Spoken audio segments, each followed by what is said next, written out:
Everyone. Welcome to Therapeutic Astrology Podcast by me, Manna. My name is Manna, and I'm together with Isabel Clarke today. What an honor, honestly. You are a psychologist and you have a lot of experience with hospitalized people, and you specialize in and you write about psychosis and spirituality. For example, Mhm. in the books such as Madness, Mystery, and the Survival of God. So, welcome, Isabel, and please correct and add to my introduction of you. Yeah, no, that's correct. I've been working in the health service in I think I operate in two spheres. In that, when I trained as a psychologist in midlife, I was wanting to get a different understanding of mental health challenge because I was not happy with what happened to a friend. And at the same time, I've always been interested in spirituality, mystical experience, all that kind of thing. So I wanted to get an understanding of that as I was studying psychology.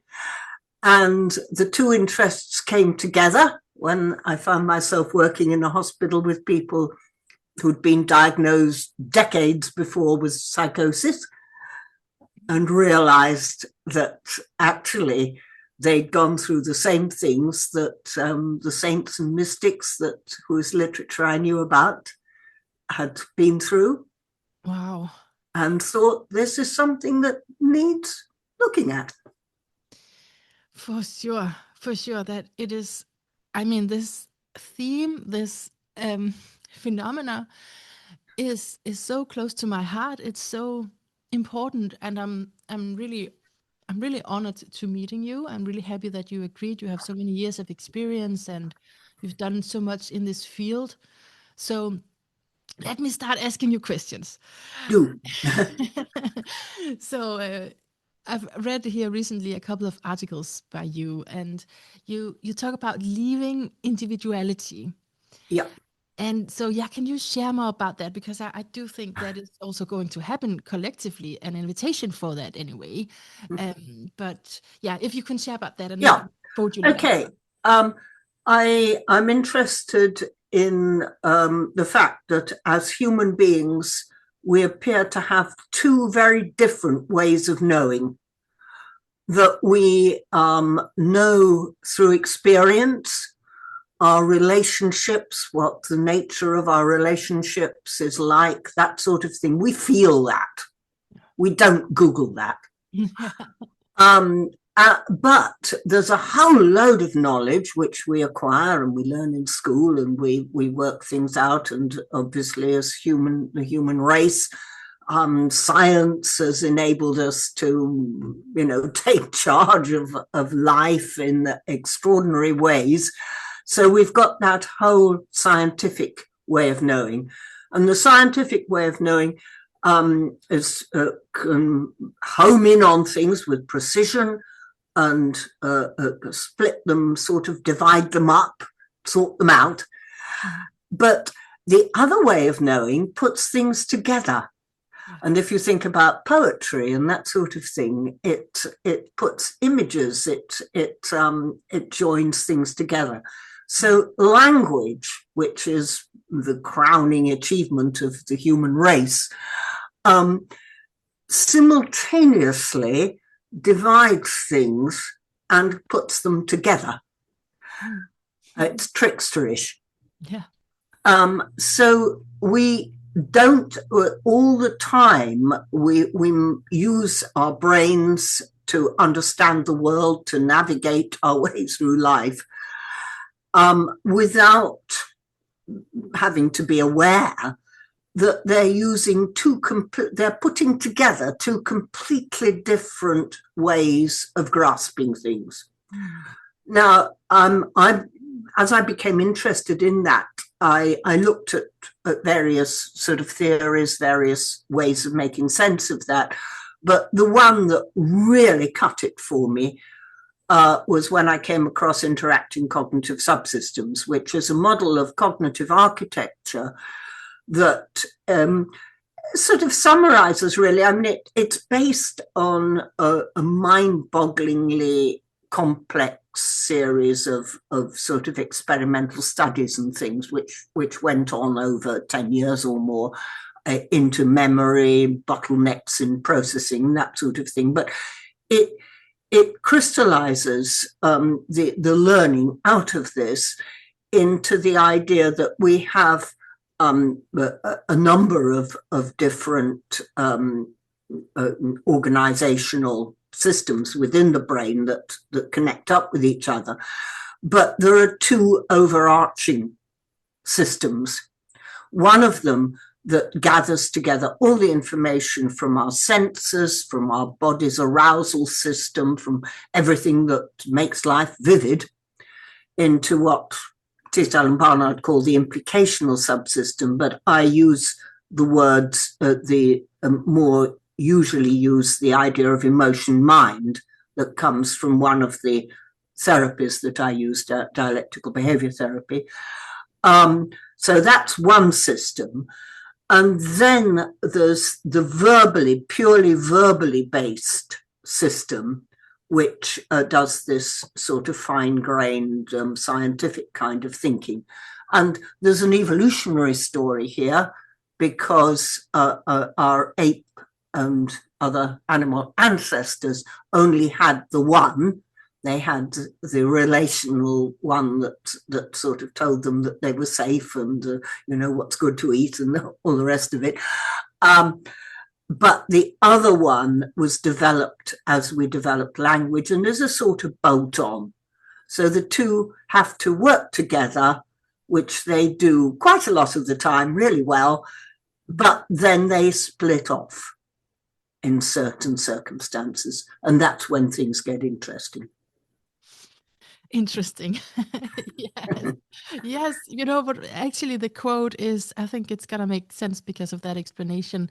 So let me go to that quote of the two ways of knowing, where you say, when the balance of control shifts towards the implicational subsystem that you just explained. Yeah, the emotional one, yeah. Emotion mind, yeah. We can access the human faculty of stepping beyond our individuality, encountering the whole in a mystical experience, encountering terrifying forces beyond or within, which are now the same, as we have stepped beyond a place of distinctions. Yeah, even that's right. Yeah.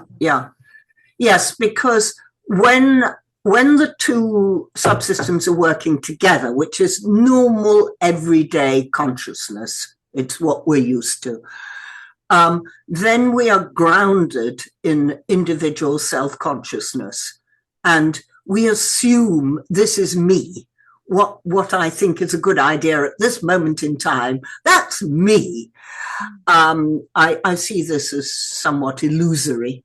I think we can be different people at different times, and that's another story.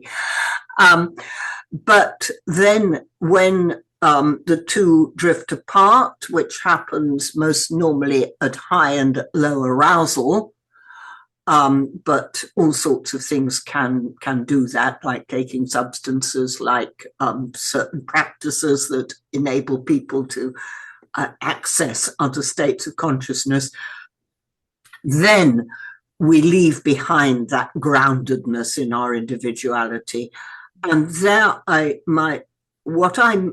how I make sense of the reports of this journeying is that we then step out of being the sort of ring around the individual self that keeps us boundaried, into a place of relationship, so that we can, we might be invaded by stuff out there.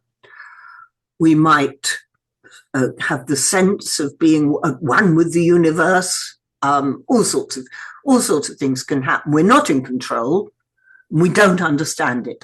And I think very much at the basis of my way of looking at all this is that we have to factor in the fact that we're using a very amazing but essentially limited instrument in our brains to make sense of the world out there, that we don't know it.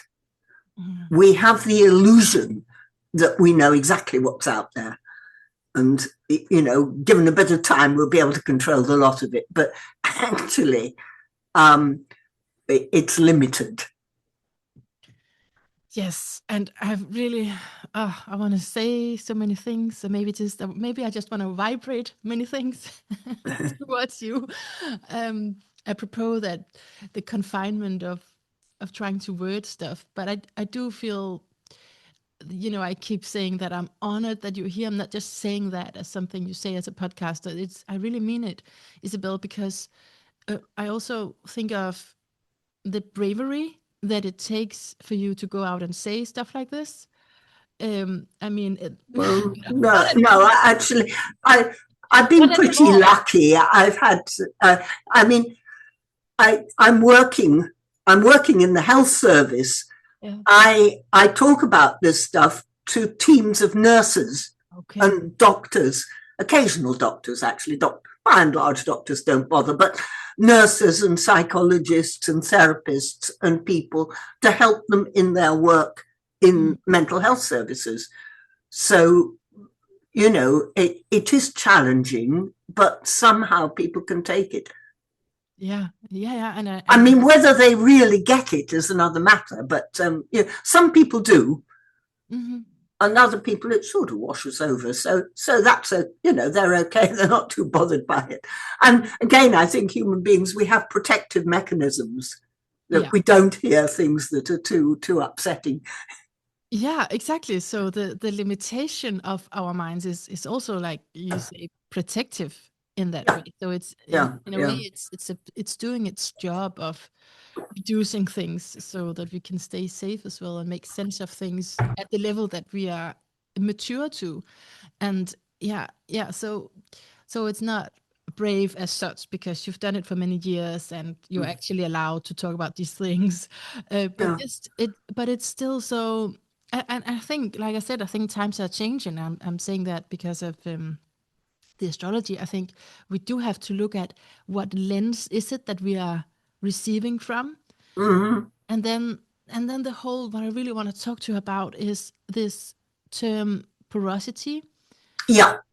Because that has just opened up so much more for me than any diagnosis could. HDHD, yeah. Oh, yeah. But All that stuff, yeah. all that stuff. Like, I can recognize myself in so many diagnoses, but the model of porosity of mind is just, it's incredible in terms of understanding how I work. And like you was talking about, like you can feel invaded, and Yes. you can also feel this deep union. So it's, can you just say Yeah. something? Okay. So porosity.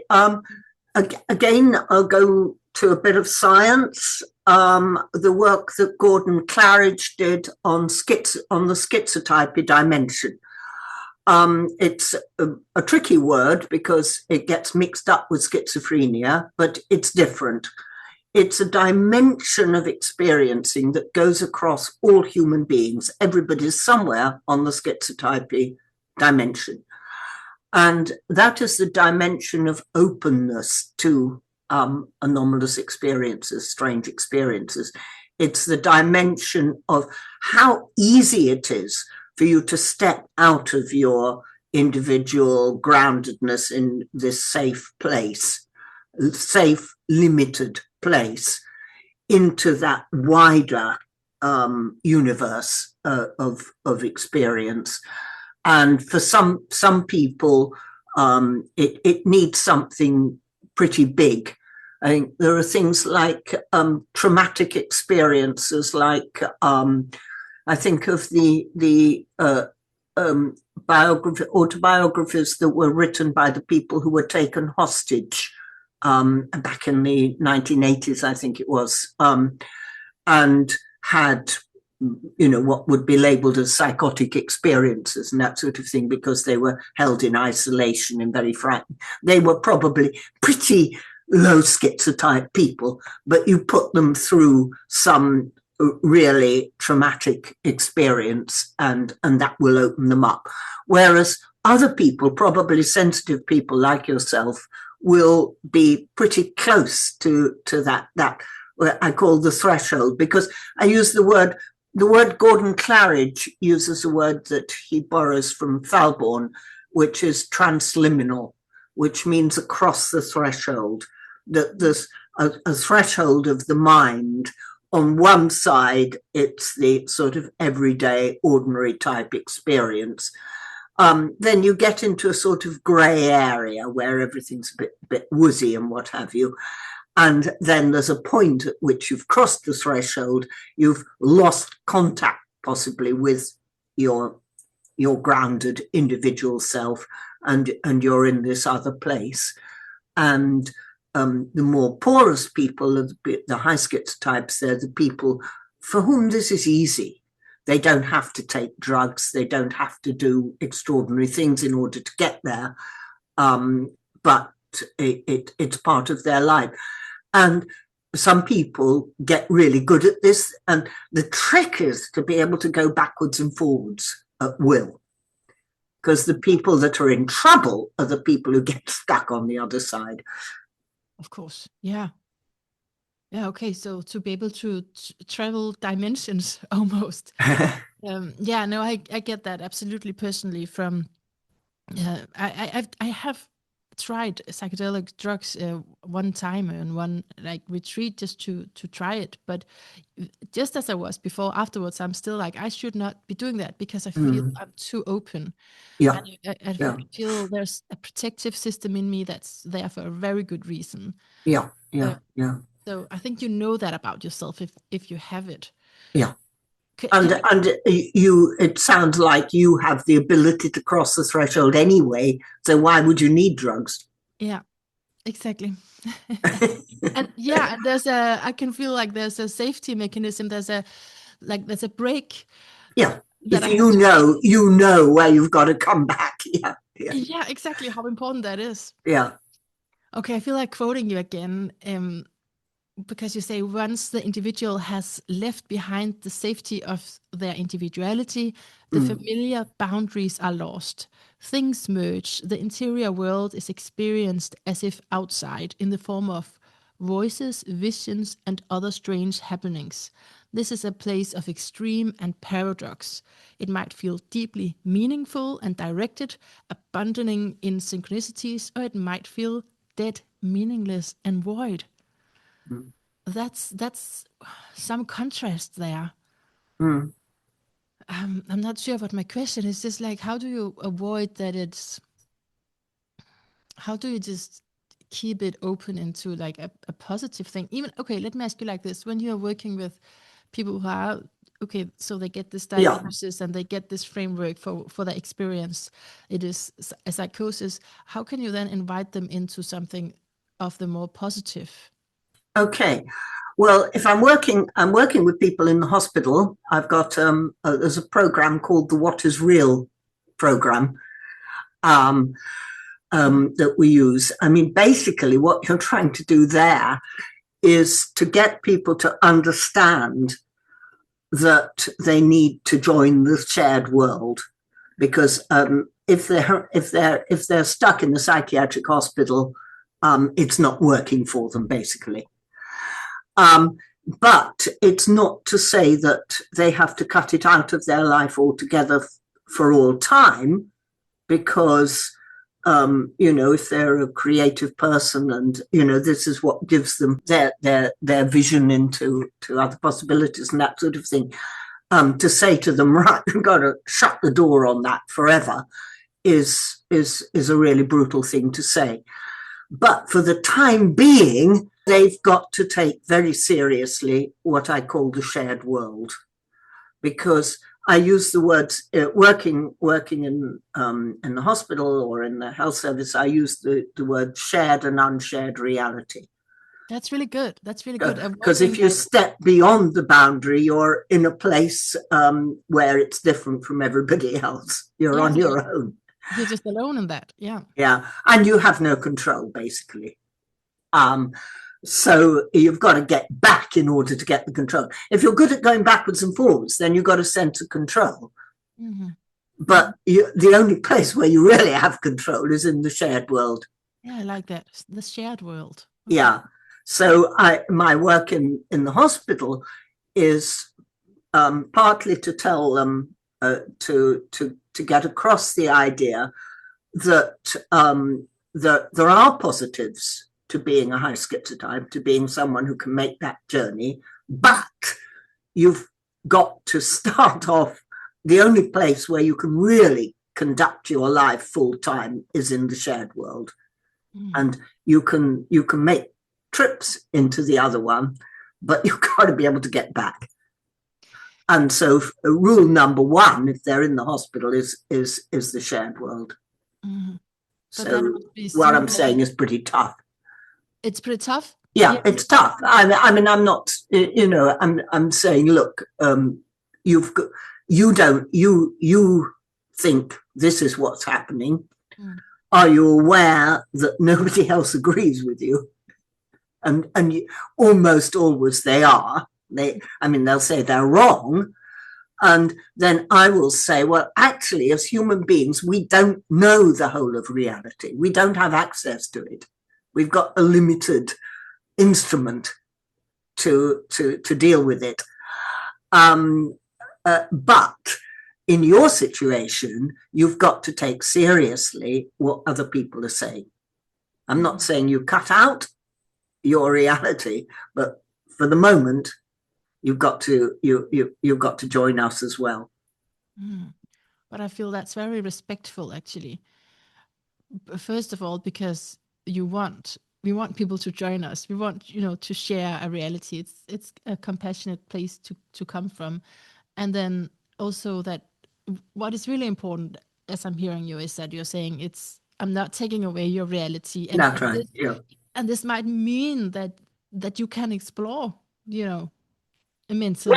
Once you've got off your section and Yeah, you're looking after yourself, yeah, yeah, eating and sleeping, and yes, not yeah, having dangerous ideas. Because the other thing that I will say is, look, people are concerned about you. Okay, you say there's nothing wrong with you, but you're in hospital because people are concerned about you. mm, And in order to get back control over your life, you have got to take those concerns seriously yeah, and prove to people that you're not going to jump off a building because you think you can fly, or yeah, yeah, something like that.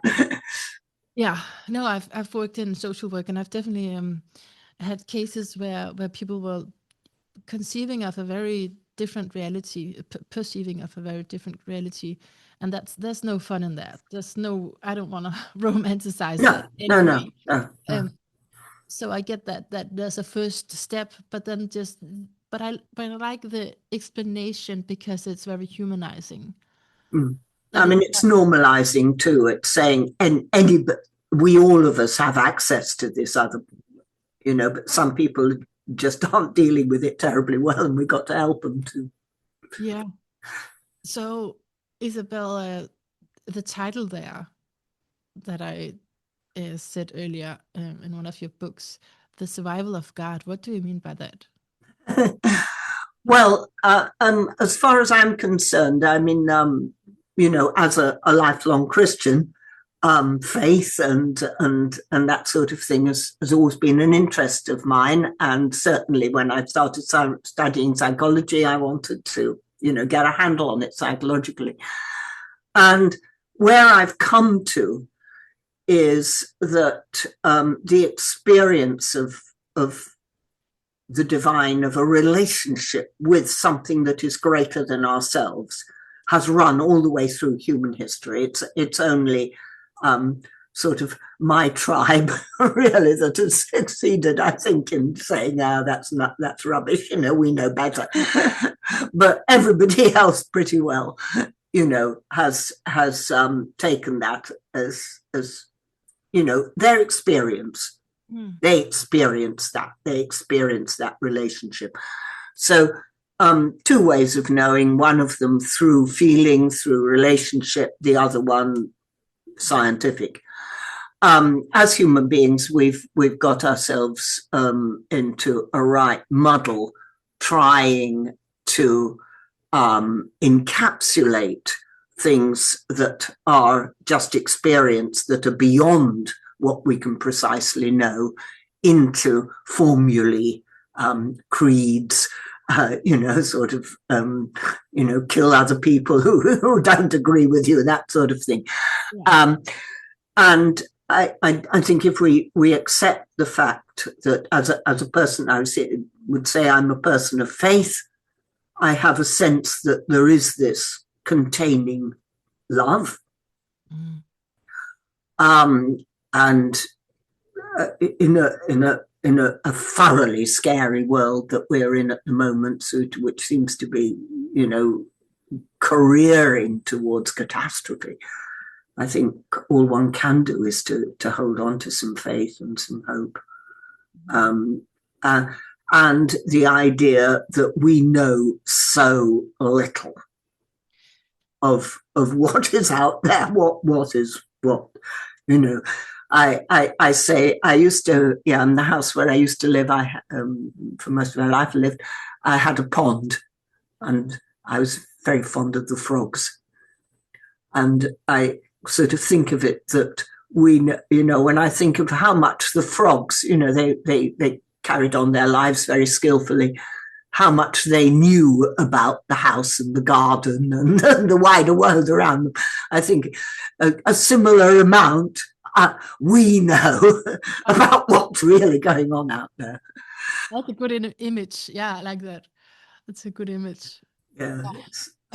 So I have a sense of relationship with that which is beyond, and which is a force of love and a force of good. But I have no way to prove it. But I just know that it's in common with other human creatures. Their experiences, yeah.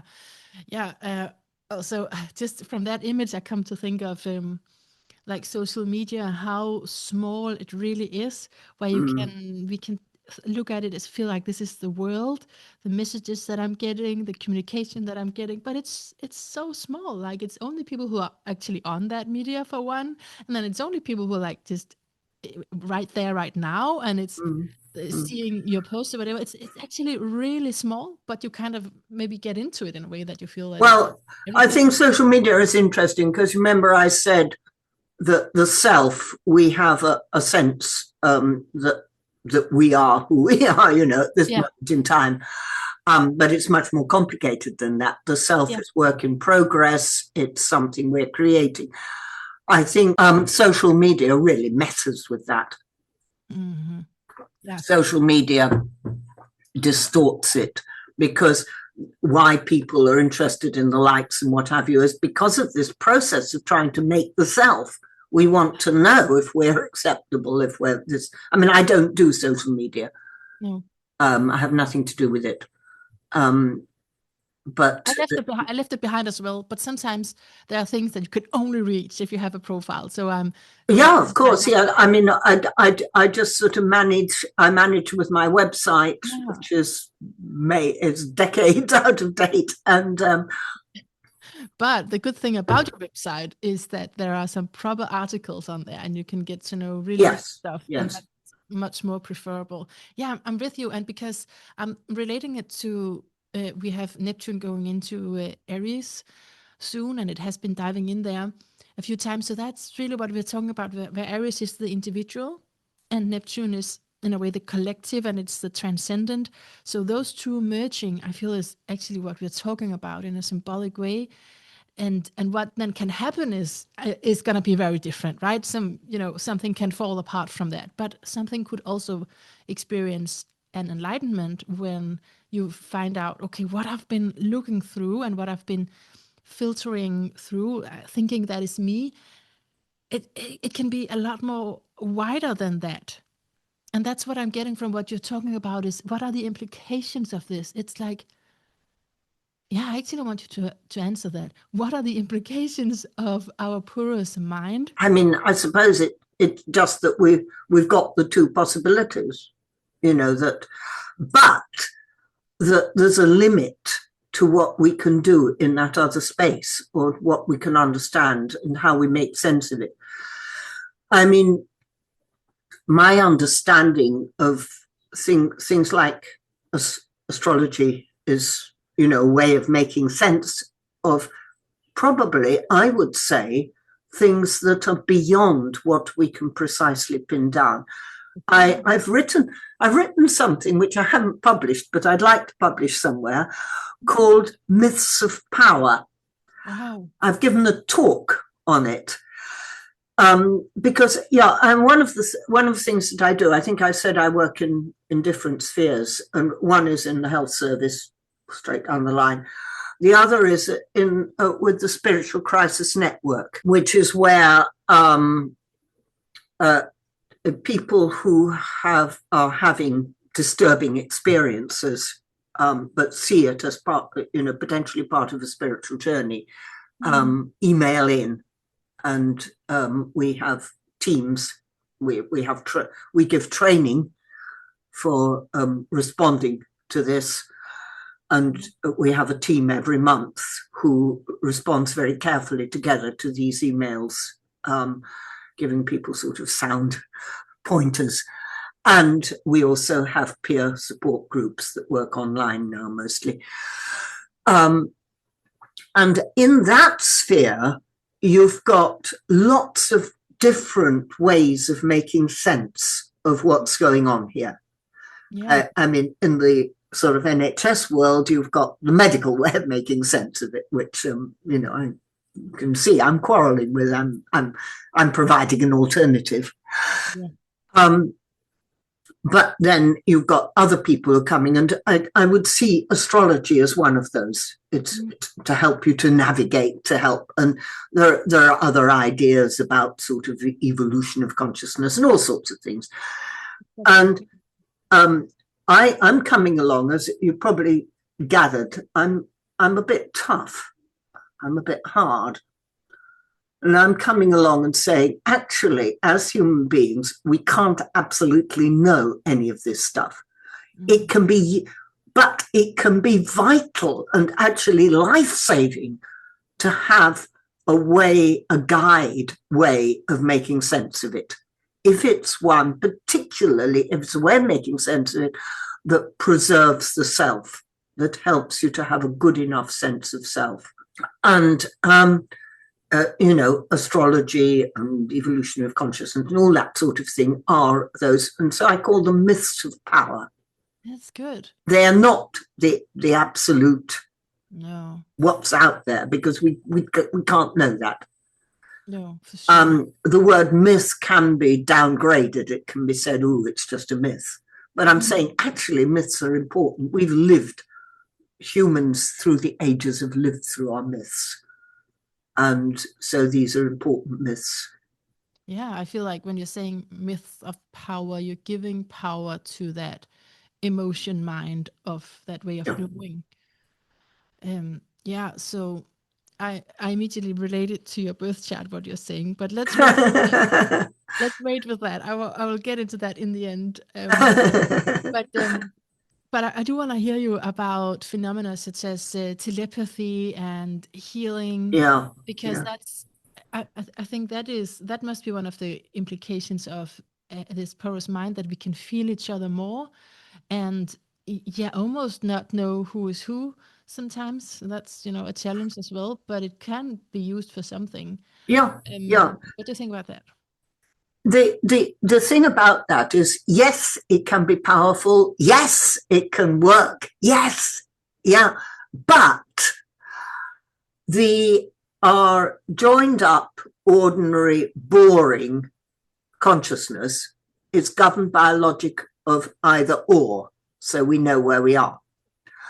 The other sort of consciousness, a sort of expanded consciousness, is governed by a logic of both and. So two contradictory things can be simultaneously valid. So you don't know where you are. So it can be tricksterish. So it might be absolutely right, and you're getting these amazing insights and you need to go with it, or it can be totally misleading. So what are you saying there? You're saying it is possible, but it is possible, but there are no guarantees. There are no guarantees that you got it right. Yeah, I think you have to train it as well.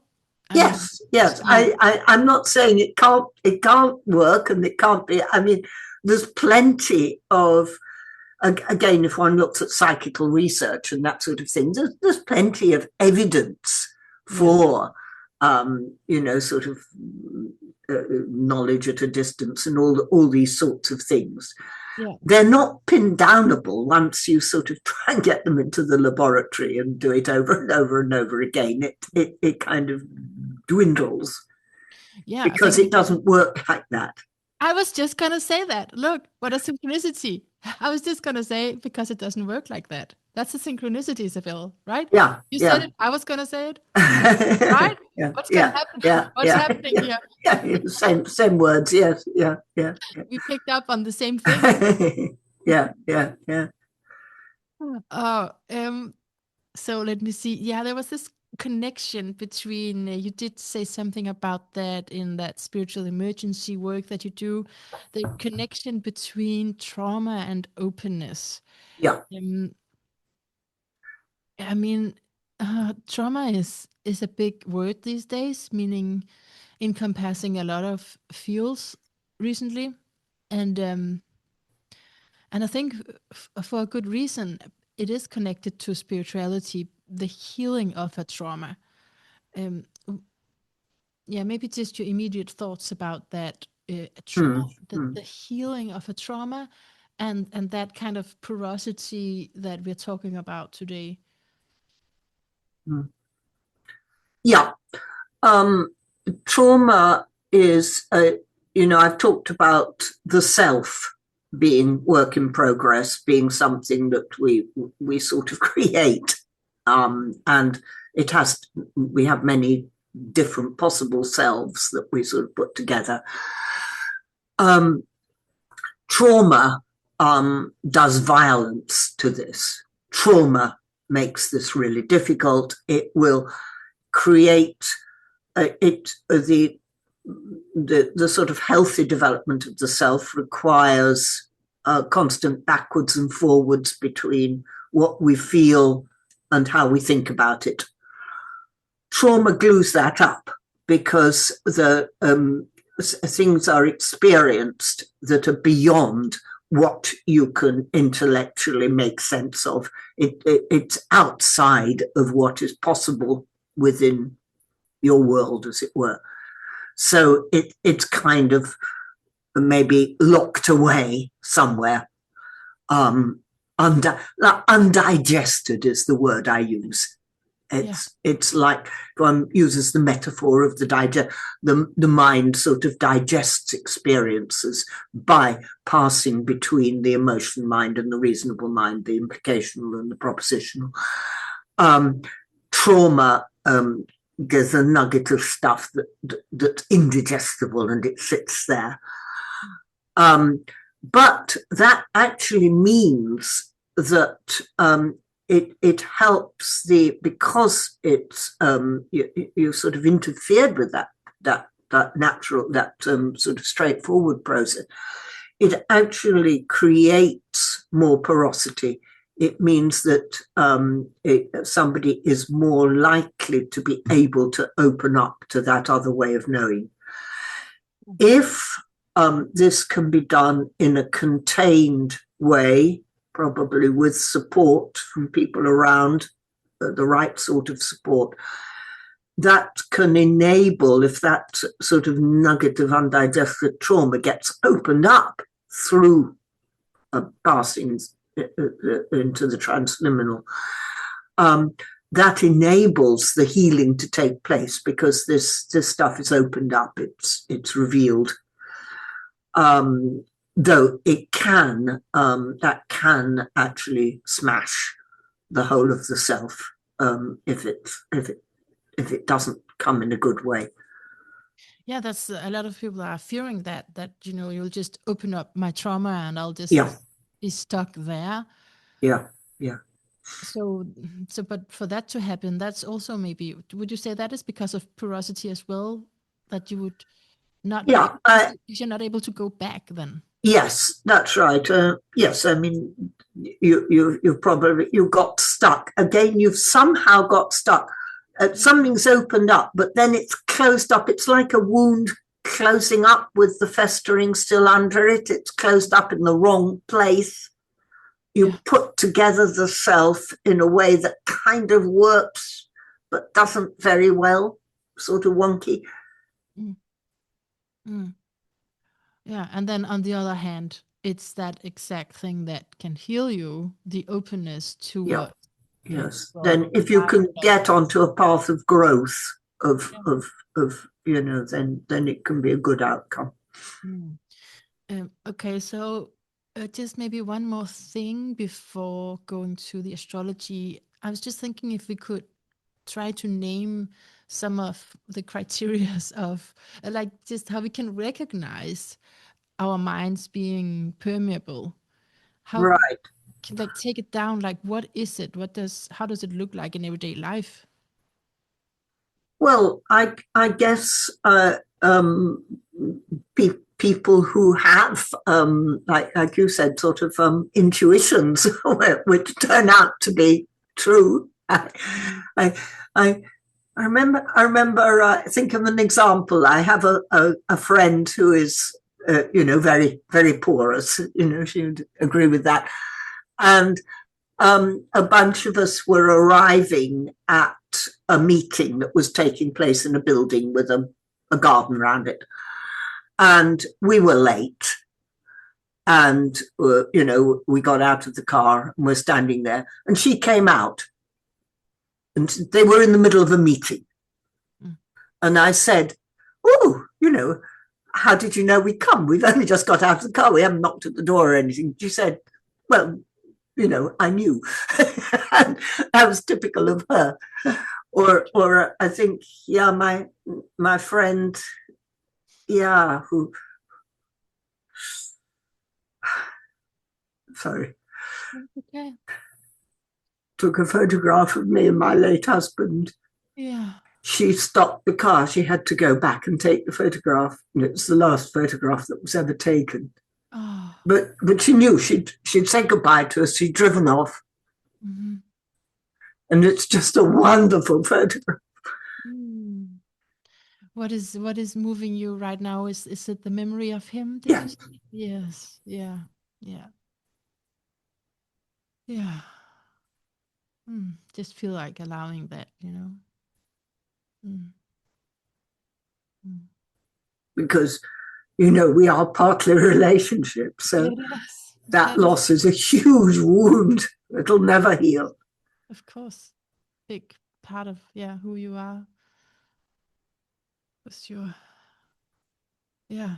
So that's even that is an example of Yeah. we're talking about, because it's not people that we've lost who's been so deeply a part of our lives, even though they're not here, they're here. Yes. Yeah. Relationship spans death. Mm. Yeah, spans death. Yeah, yeah. So it's an eternal thing, really. Yeah. If you ever get hold of my book, Meeting Mental Breakdown Mindfully, and look at the dedication, Mhm. I talk about that. Really? Okay, I'm gonna take that out for sure. Oh, interesting.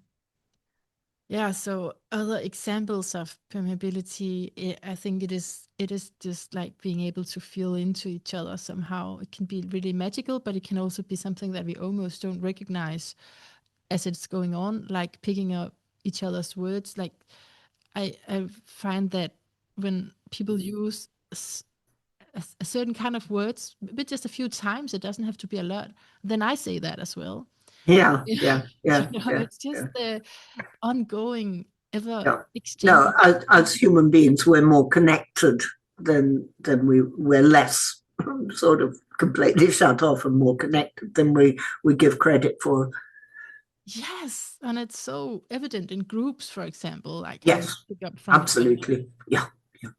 So it's really going on all the time. Okay, so um, are you ready for some astrology? Yeah. um, good. So what I immediately saw was, because we're not exactly sure of your time, so No. I can play around with that, but I'd rather just stick to what I know, and then that is that you are very Neptunian because your Sun and Neptune is in the same sign, and that Neptune is this planet, this symbol of collective causes. So it's a place where we rise to more global affairs and are less critical on personal levels. So what drives you as the sun, like you, who you are, is actually this greater vision that goes beyond the individual. Yeah, fair enough. Right? It's hard to argue that. And you also have Chiron in that stellium. You have in it's in Libra. I don't know if I said that, but it's in Libra. So Libra is very, a very good consultant, a very good listener, like the perfect person you want to meet if you're in trouble, someone who listens to you. And Chiron is there as well. So Neptune, this otherworldly, at least it's, I mean, it's open to that. It doesn't mean that, it means that it informs who you are. So it could Mm, look like a person who's dedicating her life to a greater cause. And Chiron, that is the healer, and coming in with quite an original thinking, at least to the existing society, mm, right? mm, At least to the milieu, the environment where you are. There is something that gotta be that different thing that it adds to it. And the thing I said earlier, where I was like, I'm relating this to the chart in my mind. That's because I looked at that and I thought that's like perfect for what you're doing and what you're writing about. And then I saw your the emphasis in your chart on Capricorn and Cancer, and I thought, oh, she must be very traditional somehow. mhm, And I think I picked that up from what you were saying earlier around, I don't know, that being tough or something, that mm, there is that realistic sense and that mm, healthy skepticism, and like, let's not take this too far. mm, You mm, have that mm. gear inside of you as well. Yeah. How do you feel about all of that? Yeah, no, that figures. Yes, yeah, certainly a vision. I feel I was given the gift, really, of a mission, Yeah. really, to change how people look at mental health, really, to get a different understanding of it. And I feel I've been allowed to pursue that, which I'm very grateful for. Yeah. Yeah. And also, yes, the hard headed bit, you know, Yeah. Yes. sort of. Yeah. That also, creates a good worker. I mean, it's definitely also a work ethic and being ethical altogether. Yeah. Um, Yes. No, no, I mean that's important for me. The environment is important for me, that sort of thing. Yeah. yeah. Yeah. So really beautiful chat. Do you have any questions to your chat? No, No. that's fine. Yeah. Because you've also, like, you've reached an age, Isabel, right? Yeah. So it's like I've reached an age. you've reached an age. Why would you have any more questions? Like you figured it out, I assume. So are you still working? Yes, I am, because I've started up stuff that it's I'm useful, for people to. So I have actually got a 2 day a week job in the trust, and it's how health service is organised, which is quite big. It's so I go across areas, supervise and teach mostly, but I do a little bit of therapy. Um, and but I also get approached, people wanting training in other parts of the health service. So I travel around, and being a widow, it's quite nice to travel around and maybe spend a day or so somewhere different, on Oh, either side. yeah. And yeah, so while I've still got my faculties and I'm still hanging together, then I'll carry on doing stuff, and I might as well, sort of thing, because I'm no longer looking after somebody. So, and before I always worked just one. I said I wouldn't work more than 1 day a week while my husband was alive, but since then I've been contracted 2 days. But I don't I don't sort of advertise or anything. People get in touch with me. And research. I mean, I try to encourage research in what I'm doing, and I've got a research network and that sort of thing. I'm not myself a researcher, really. I'm a writer, but I support people who are researching it. Mm-hmm. Yeah, I think we attract who we are. So I think, yeah, what you're doing is magnetizing people towards you, and also because it is such an important theme for it is for us who are experiencing these things and really really don't want it to just be pathologized and Yeah, yeah, neglected. And so yeah, yeah. I think that's why people, are drawn to your work, because you are one of those who are actually, yeah, like you said, you have the both ways of knowing, which has Yeah. Yes, I'm on both sides, yeah. and indeed, people who want to be more on the other side don't like what I'm saying. Mhm. Exactly. So there have been some challenges there. Oh yeah, yeah, Yeah, yeah. for sure. Yes. So this, Unless I mean, I think I'm careful in my work because I want to do the work, not to ruffle feathers as much as I can. I'm more likely to ruffle feathers in the sort of spiritual crisis type world, where people might sort of see their way of making sense of things as an absolute, and I'm being skeptical. Some but that, people don't like that. yeah, no, but that's really good as well, because there's the traditional side of things, but also the Libra in you is saying, if it's too much on one side, that it's Yeah, the the balance is scale. wrong. Yeah, Exactly. So you have yeah, to always like be careful of that. And I'm totally with you. Like, it's with astrology, with anything, we can think we have found the truth, yeah, yeah, but that's just another set of fixed identities that yeah. are not lenses, that are not true, right? But they can be really useful Exactly. if Yeah. they're giving you a way of navigating through, Yeah. this sort of jungle of being human. Yeah, but I think what it should do, at least for me with astrology, is giving me that to navigate the jungle, but it has to be like opening up. It's not just saying this is it. No, That's why I'm no, relating what I'm seeing to what you're saying, and then having a conversation back and forth about it, not just saying this is who you are. It's like yeah, you gotta open up a field of understanding so that we can learn more than what I already just think. yeah, yeah, Yeah. yeah, yeah. Yeah. Ah, okay. I just felt like asking because you mentioned that you were taking care of your husband before. How long time Yes. ago?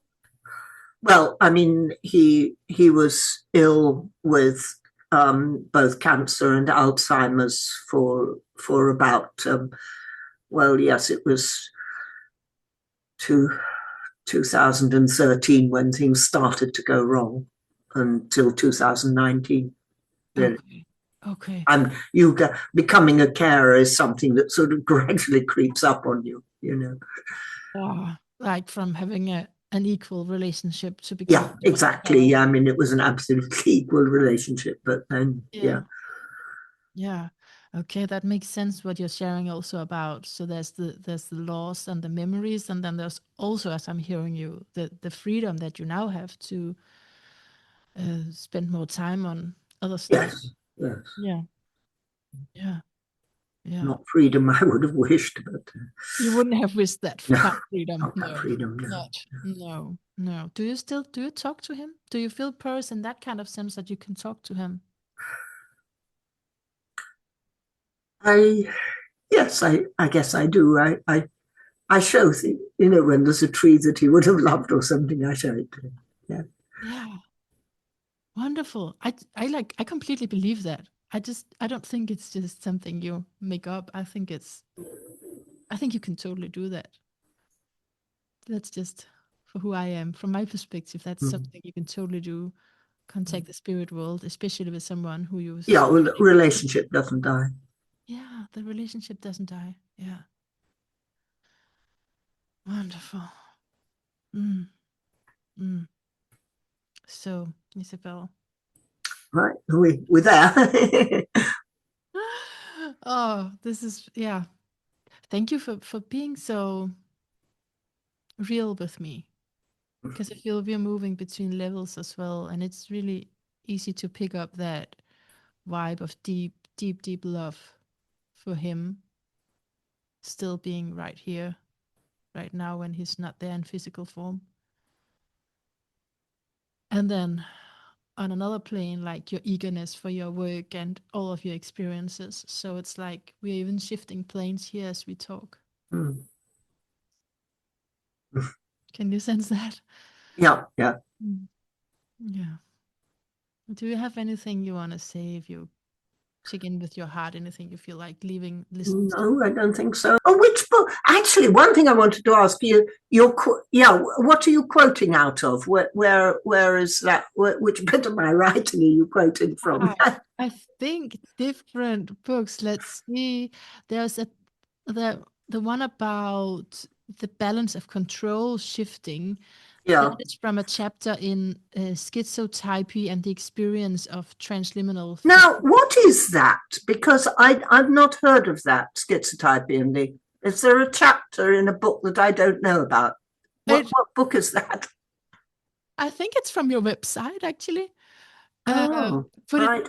could it be an Okay. article by that name? I don't know. Yeah, it's probably an article It's then. an So there's an article on my website. I need to look at my website. because and that's the good thing about your website. Because there isn't, because most of my titles are very different from that. Usually I try to get titles that are a bit more sort of friendly than that.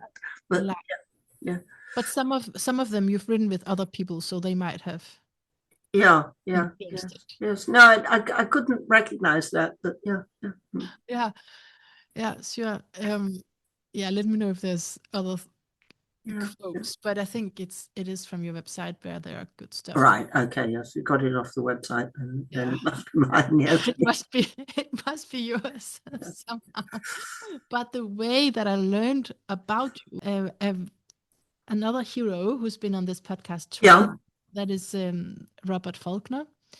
I Who, don't know him. no, but he wrote about you in his book. Did he? Yeah, Right, The Others Within. So right, that's a right, whole okay, that's, yeah, that's a yeah. whole section on Isabel Clarke. Yeah. Oh, news to me.